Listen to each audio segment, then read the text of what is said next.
Welcome back. आप देख रहे हैं एनएफए डिजिटल। मेरा नाम है आरजे पुनीत।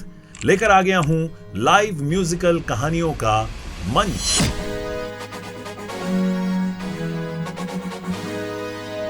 एक घने जंगल के पास बड़ा खूबसूरत छोटा सा गांव था।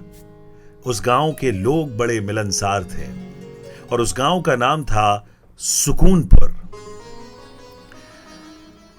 लेकिन एक बार की बात है दोस्तों, उस गांव में एक ऐसी घटना हुई जिससे पूरे गांव के लोग डर गए।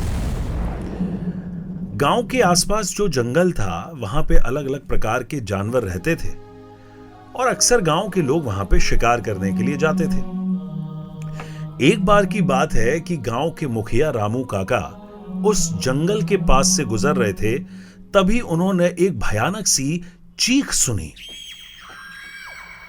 ये बात जाकर रामू काका ने गांव वालों को बताई तो गांव वाले हंसने लगे कि क्या रामू काका, ऐसा थोड़ी हो सकता है अपने गांव में। लेकिन जैसे ही और लोगों ने उस आवाज को सुना तब धीरे धीरे लोगों को कुछ तो गड़बड़ लगी। किसी को लगा कि यहां पे कोई दैवी शक्ति है, किसी को लगा कि यहां पर कोई भूत प्रेत का वास है। तरह तरह की बातें गांव वालों के मन में चलने लगी।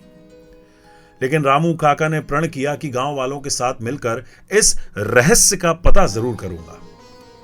बहादुरी दिखाते हुए रामू काका तमाम युवाओं के साथ उस जंगल में जाते हैं और जैसे जैसे गांव वालों के साथ आगे बढ़ते हैं फिर उन सबको वही चीख दोबारा सुनाई देती है। गांव वाले डर जाते हैं लेकिन रामू काका नहीं डरते और सबसे कहते हैं कि आप डरिए मत, मैं आपके साथ खड़ा हूं।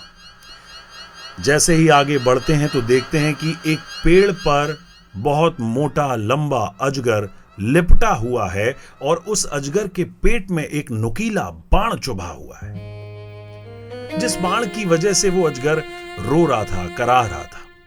जैसे तैसे गांव वालों ने, युवाओं ने उस अजगर को शांत किया, उसके पेट से बाण को निकाला।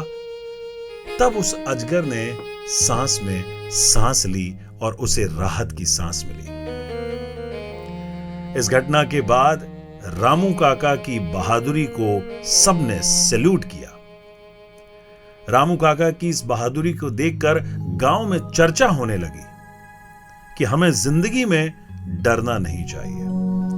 दोस्तों, इस कहानी से हमें यही शिक्षा मिलती है कि हमारी जिंदगी में कितनी भी विषम परिस्थितियां आ जाएं, कोई भी तकलीफ आ जाए, हमें डरना नहीं है, उसका डट कर मुकाबला करना है। उम्मीद करते हैं कि ये कहानी आपको पसंद आई होगी।